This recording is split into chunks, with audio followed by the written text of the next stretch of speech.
Vamos ver como é que foi, então, o Corinthians jogando contra o Vitória em Vitória. E não perdeu, vamos ver. O Vitória recebeu o Corinthians no Barradão e foi logo abrindo o placar, depois que Rainer acertou esse chute. Ainda no primeiro tempo, o Corinthians respondeu.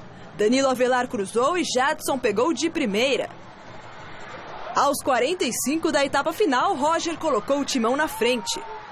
Mas a alegria dos paulistas durou só 2 minutinhos, porque nos acréscimos, Neilton deixou tudo igual novamente. Final, Vitória 2, Corinthians também 2. Nós fizemos um acordo da retomada, hoje seria uma retomada para a gente tinha que dar uma resposta para a nossa torcida. Conseguimos até faltando 2 minutos. Então, a gente fica, lógico, com um sentimento ruim pelo que nós apresentamos, um jogo aberto, um jogo muito equilibrado, mas que o Corinthians consegue a virada e acaba sofrendo um gol ali numa abafa da equipe do Vitória no final. Então, não foi hoje a nossa retomada, a gente queria muito a vitória, né, principalmente por esse peso emocional de uma eliminação. E agora nós temos um jogo em casa, né? Um jogo em casa para a gente voltar a nossa retomada a vencer e a gente terminar de maneira digna e o mais alto possível dentro da tabela. Olha, eu estou muito tranquilo com relação à permanência do Corinthians na Série A. Tanto é... Sério ou você está tirando? Não, tô falando sério, nós, que é isso. Time de primeira divisão. Bota na tela aí os últimos jogos do Corinthians, vocês vão ver que é molezinha. Tranquilo. Verdade. Olha aí, ó. Vamos ver. Joga em casa com o Bahia. Caixa. Concorrente direto. Fora com o Botafogo. Concorrente direto. Caixa. São Paulo São Paulo é no Itaquera. Tranquilo. Freguês. Cruzeiro fora, vamos nos vingar. Não, o Mano Menezes vai entregar o jogo. Vamos nos vingar. Aí o Vasco em casa, pelo amor de Deus, né? Não tem como não ganhar do Vasco. Atlético Paranaense fora, eu já não me responsabilizo muito, porque apanha muito lá, né? Empate, é verdade. Aí a Chapecoense, imagina, já caiu. Já rebaixada. E o Grêmio fora. Vocês vejam que infeliz coincidência. Quando houve aquela tragédia 2007. Da queda do Corinthians, que ano foi? 2007. O último jogo também foi contra o Grêmio, lembra, fora de casa. Tá no coração dele. Mas também o ano passado, o Corinthians vejam só que loucura. Também foi dia 2 de dezembro, como esse ano. Foi dia 2 de dezembro, também como esse ano. Aquela tragédia ocorreu. Mesmo dia, só muda o ano, claro, mas no mesmo local. Isso aqui é mais um dado importante. Corinthians tem 23 derrotas no ano. Só teve esse mesmo número de derrotas no ano em 2007, quando foi rebaixado. Mas isso não aconteceu. Você lembra que o Corinthians é o atual campeão brasileiro também? Sim. E o último jogo do ano passado também foi contra o Grêmio? Sim. Boa, Vampeta! Tá bom, então. Mas eu só tô falando, porque aí, aquela coisa, time que bate bumbo... Não foi. Time que bate bumbo, que é uma praga. Então é bom preparar os bumbos, viu, Vampeta? Por quê? Vitor, a bancada hoje está preta e branca. É bom preparar os bumbos porque tá no mesmo dia, no mesmo local, com o mesmo número de derrotas. A gente falou lá da Copa do Mundo, que tinha jogador tal, não deu em nada, perdemos. Então não tem nada a ver. Então é bom bater os bumbinhos, porque tá feia a coisa. Você não vai falar nada, Chico? Não, eu vou fazer uma coisa, Marcelinho. Primeiro, eu quero dizer o seguinte. Falando sério, eu tive na quarta-feira acompanhando a final contra o Cruzeiro. Coitado. E o que eu pude reparar? Que o time do Corinthians hoje é um time de segunda divisão jogando na primeira divisão. É mesmo. Quando o Corinthians caiu, o que ele fez? Ele montou um time de primeira divisão para jogar a segunda divisão. Isso é verdade. Virou campeão do mundo. Virou campeão do mundo dali para lá. Agora, o trabalho do André Santos está ao contrário.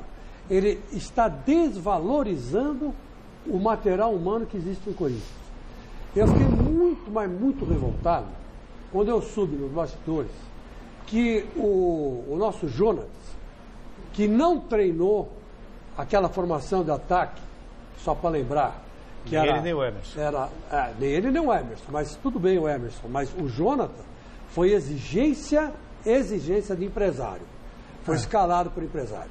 Isso doeu meu coração, porque estragou o campeonato do Corinthians. Se tivesse entrado com o Pedrinho desde cedo, E a criatividade do meio campo seria outra. Então, hoje o Pedrinho entrou, não foi tão bem quanto foi quarta-feira, mas deu um certo dinamismo. E outra coisa, não dá mais para comparar, olha aí. Eu não posso nem ver esse jogo, que me dá raiva. Porque ali minha solidariedade, Chico.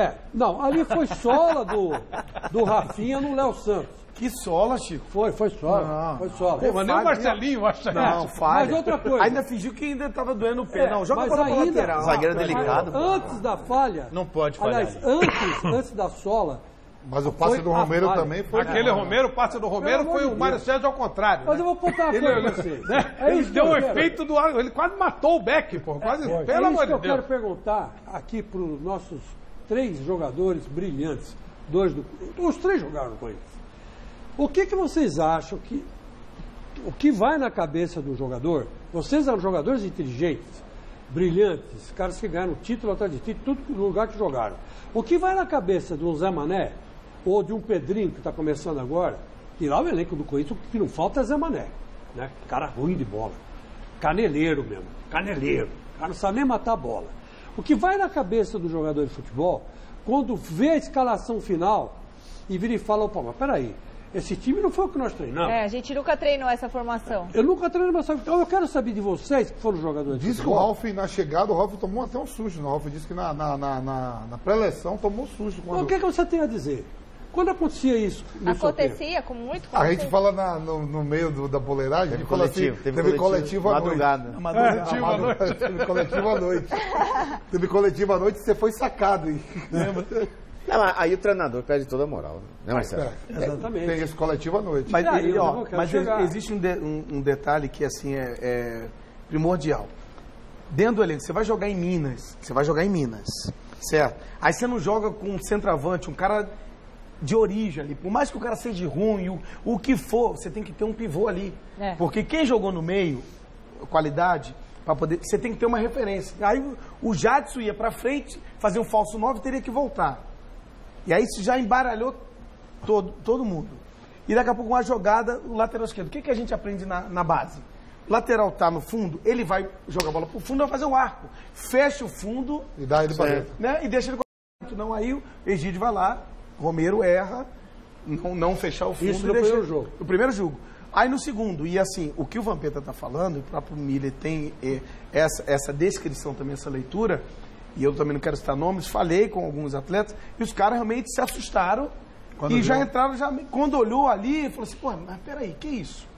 O cara não joga 3 meses, exatamente. Exatamente. Olha, eu modéstia à parte, quando vi a escalação, falei, Sambo, não é verdade? Falei no ar, eu olhei e falei, com esse time não vai ganhar nem a pau. Foi um dos melhores jogadores, foi bem, jogou muito bem. Mas não dá, né? Não, eu sei, mas ele foi bem. Não dá, não pode jogar porque é mais velho, não pode jogar. Não, mas ele foi bem. Ele foi bem, então, mas aí você joga no... o cara já ganhou. Não dá, gente, tem que jogar o melhor. Eu só queria ouvir o que eu ouvi. Eu só queria ouvir o que eu vi. Sabe por quê? Porque foi a impressão que eu tive a hora que eu cheguei e olhei aquele time jogando.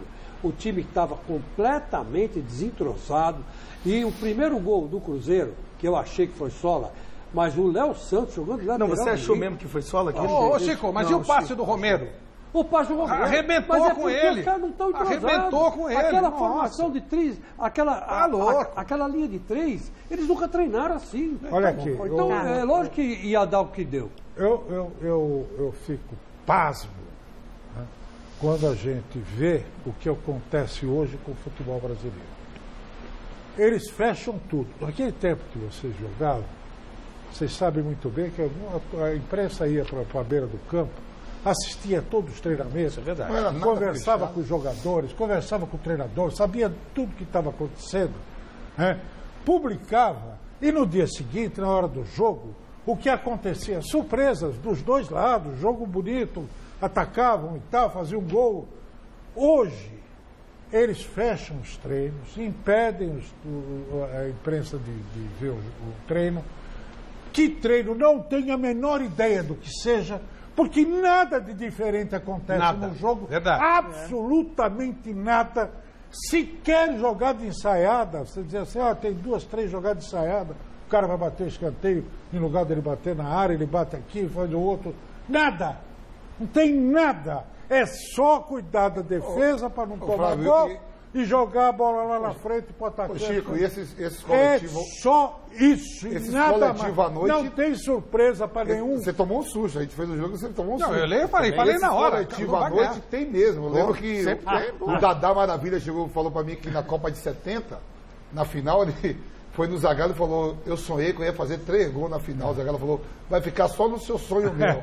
Ele vai pra casinha. Mas existe vai que o Júnior chegou pro... Mas existe um agravante, Flávio. Não, sério, existe um agravante. Só um detalhe, eu já te passo, Marcelo. Ó, hashtag mesa redonda pra você fazer perguntas. A Michelle já vai colocar algumas perguntas pra todos nós. Pois não, Marcelo? Não, existe um agravante. Assim, a personalidade do atleta de chegar e falar, o Mili tá aqui e ele me desminta se eu estiver falando coisa errada. Na final de 2001... nós tínhamos 2-0 no Grêmio. Aí daqui a pouco a plaquetinha na beira do campo, para tirar o Mili. E aí eu e mais um correndo e falou assim, não tira o Mili não. Você não vai tirar o Mili não. Quero o treinador do Brasil, né? Lembra? Não vai tirar o Mili não. Quero o treinador. É o Vanderlei. O Lúcio, o amigão, o projeto. Parceiro. Aí eu cheguei e falei, não vai tirar o Mili porra nenhuma. Que é isso aí, rapaz? Você falou? Falei, não vai tirar. Não, mas é verdade, já estamos no clima do jogo aqui. Não vai tirar o Mili nada. Pergunta a ele. Estava com a 9 ou com a 11? Com a 9, né? Não lembro agora, mas... Não vai tirar, não. 2-0, não tira. O Miller tá segurando a zaga do Grêmio, não tira. Aí dá pra insistir, não, tem que tirar, porque tem que ganhar mais velocidade. Nós estamos ganhando de 2-0, não vai tirar. Tirou. 2-1. 2-2. Depois ele viu no vestiário e falou assim, a culpa foi sua. Agora você vai chegar lá na imprensa e vai falar que a culpa foi sua. Você vai assumir. Ah, não, que não sei o que tal. O atleta hoje não tem mais a personalidade de chegar e falar... Ou até não querer brigar, mas expor e falar a verdade. Os atletas não tem muito isso. Porque o grupo, os jogadores, eles sabem quem são os 11, quem fica no banco, quem está de sobreaviso e quem nem vai estar. Mas hoje muda. Você deve lembrar quando o Ganso, que o Dorival queria tirá-lo contra o Santo André. Decisão, isso. O Ganso estava tocando a bola, segurando, estava no final do jogo. Era a maneira do Santos garantir o título. Se recusou a sair, não. Aí eu saí, ele falou, não saio. Não sou louco. Pô, o técnico pode ser maluco, mas o jogador que está lá, que está vendo o que está acontecendo, não é louco. Mas hoje o jogador não tem personalidade. Mas aqui, mudou. Pedro, fala aí. A tática e tudo, daqui a pouco a gente chegar dentro do campo, falei, mano, muda aqui, pô. Não é verdade? E no caso do Jair Ventura, ainda nem tem esse... essa bagagem. Não é um cara que o corpo assim, pô, sabe tudo. O aproveitamento dele, ele é menor do que o aproveitamento dos malós. E já era quando saiu do Santos. No Santos ele já tinha feito uma campanha ruim. Quando ele saiu do Santos pro Corinthians, o aproveitamento já era menor que o do Loss. O Santos estava perto da zona de rebaixamento. O Corinthians estava brigando por Libertadores. Exatamente. Não, e aí reza a lenda que até a contratação do Jair... Um amigo meu que eu vou dar as iniciais porque eu não sou de falar, Vampeta. Você gosta de café ou de leite? Você gosta de café ou de leite? Alguma influência externa e tal. Flávio, você gosta de café ou de leite? Você gosta de café ou de leite? Você sabe que eu gosto de ler, né? Você gosta de café ou de leite? É o leite. Eu gosto de ler que é a força de empresário. Hoje é força de empresário. O Chico acabou de falar que... Por que esse debate todo? O Chico falou que estava lá, que escutou, entre aspas, que foi... Antes do jogo. Se o cara veio com força de empresário, sei lá, não estava lá no dia da contratação. Pedrinho agora, é claro que ele também deve favores ao empresário. Flávio, porque uma coisa porque se o treinador tem curso, assim, eu não treinei. Não vai tão longe dizer que vai ficar nervoso, que tá. Pós-jogo, o empresário do Pedrinho foi a rede social. Escancarou, é verdade. Aí o Cássio do outro lado veio e comprou a briga também.